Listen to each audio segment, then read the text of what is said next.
On parle de l'école cet après-midi, ou plutôt de la déscolarisation avec Hélène Delforge, avec Bernadette Dulin, qui est notre invitée, qui vient spécialement de Lyon pour nous accompagner. Vous êtes conseillère pédagogique, coach social et familial. Vous avez sorti ce livre dont on avait parlé ensemble, Au secours, mon enfant a des devoirs, sorti dans les collections Hugo. Vous avez d'ailleurs enseigné à la maison à vos deux filles. On parle avec vous justement de cette déscolarisation. Je voudrais d'abord revenir sur la chronique d'Hélène qui disait « Ah, c'est vrai qu'en faisant les devoirs avec mes enfants, je me dis tiens, et si finalement je leur donnais moi-même cours à la maison, etc. » Et puis au bout du quart d'heure de devoirs avec les 4, elle a juste envie de les accrocher au porte-manteau.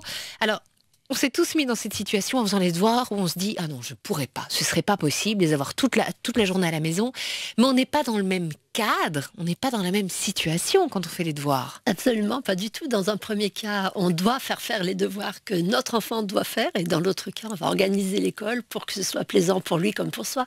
Il n'y a pas de famille déscolarisantes qui vont déscolariser de la même manière. On va construire son école qui est parfaite pour l'enfant et pour soi-même. Et qui est sur mesure, parce que c'est vrai que ce qui rend fou avec les devoirs, c'est soit d'être incapable, l'enfant ne comprend pas, on est face à un exercice qu'on doit complètement réexpliquer, soit au contraire, il a tout compris. Et donc, c'est interminable de faire les mêmes additions. Et effectivement, on a juste envie de lui mettre un mot en disant « Voilà, il a compris, merci, bon secours ». Alors, c'est vrai que les chiffres sont quand même assez interpellants. On a recroisé nos chiffres et nous sommes arrivés à peu près au même. Il y a quelques années, en tout cas en 2015, on était à 885 enfants déscolarisés en Fédération Wallonie-Bruxelles. C'est quand même 40% d'enfants déscolarisés supplémentaires en à peu près 10 ans, ce qui est quand même énorme. Alors, c'est vrai qu'il y a des cas particuliers.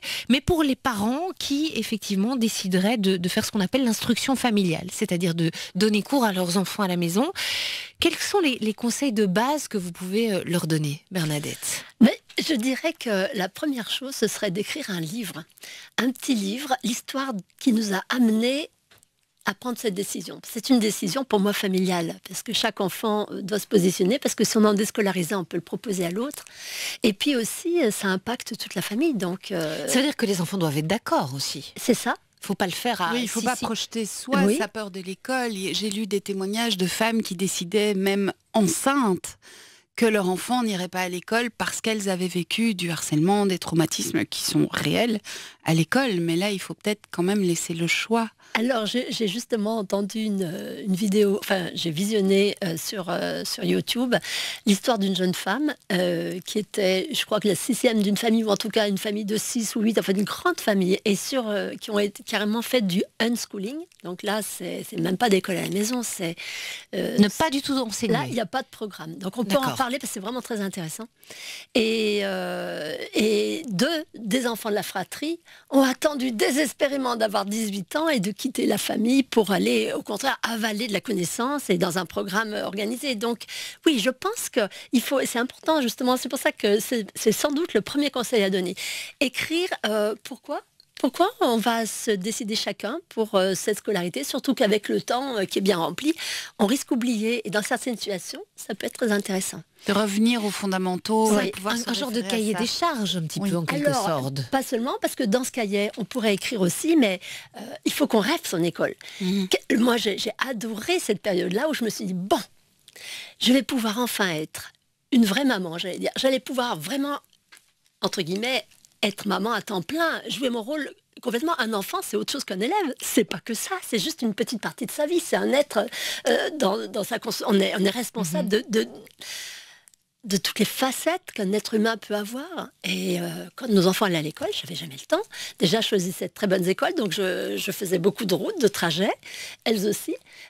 Comme elles faisaient de grands trajets, qu'elles avaient beaucoup de devoirs, et bien le soir, quand elles avaient quelques minutes pour respirer, j'allais pas leur apprendre à faire la cuisine, j'allais les laisser tranquilles. Voilà. Donc, on va pouvoir... il y a toujours des problèmes à l'école. Eh bien, on a le temps. Quand on est à l'école à la maison, les enfants vont aussi rencontrer d'autres enfants, mais il n'y a pas la fréquence, le nombre qu'il y a dans une journée. Et du coup, on a le temps de reprendre les situations qui posent problème. Et puis de les travailler d'apprendre des outils.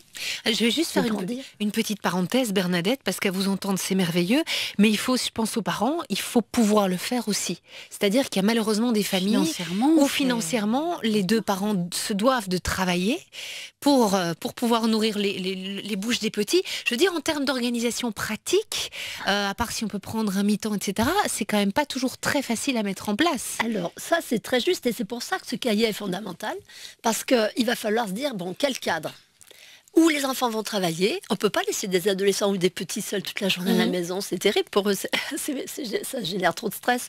Donc, il faut qu'il y ait quelqu'un qui soit là présent. Mais ça peut être une grand-mère. Si tous les parents ne sont pas forcément pédagogues, mais leurs enfants peuvent avoir besoin de cette parenthèse. Ça peut être aussi qu'une parenthèse, l'école à la maison. Et dans ce cas-là, il y a des cours par correspondance qui sont faits. Et maintenant, franchement, j'ai regardé chez vous, vous avez un organisme qui existe depuis 30 ans. C'est l'organisme de, attendez que je vous dise ça, de la Fédération Wallonie-Bruxelles. Voilà. Oui, tout à fait. C'est eux qui contrôlent d'ailleurs aussi, parce qu'on va en parler dans un instant. On ne peut pas faire n'importe quoi, n'importe comment. Quand en tant que parent, vous décidez effectivement de scolariser vous-même vos enfants, il y a une réglementation à respecter, des preuves à fournir, une motivation. Un contrôle. Mais exactement, un ou plusieurs contrôles même. Tout à fait. Parce qu'on forme les futurs citoyens, donc c'est normal qu'à un moment... Ce soit encadré. Scolaire et ça doit être encadré. Si vous voulez réagir, avez-vous déscolarisé vos enfants? Pour quelles raisons? Comment vous êtes-vous organisé? Qu'avez-vous enseigné? Avez-vous peut-être effectivement pris le temps de voyager en famille pendant 1 an ou 2? Avez-vous décidé vous-même d'instruire vos enfants? Et comment cela s'est-il passé? Avez-vous décidé à un moment de les réintégrer dans une scolarité normale? Venez nous raconter tout cela par SMS au 3323, au 0823 530 si vous voulez des conseils. Bernadette est là ici aussi pour répondre à vos questions.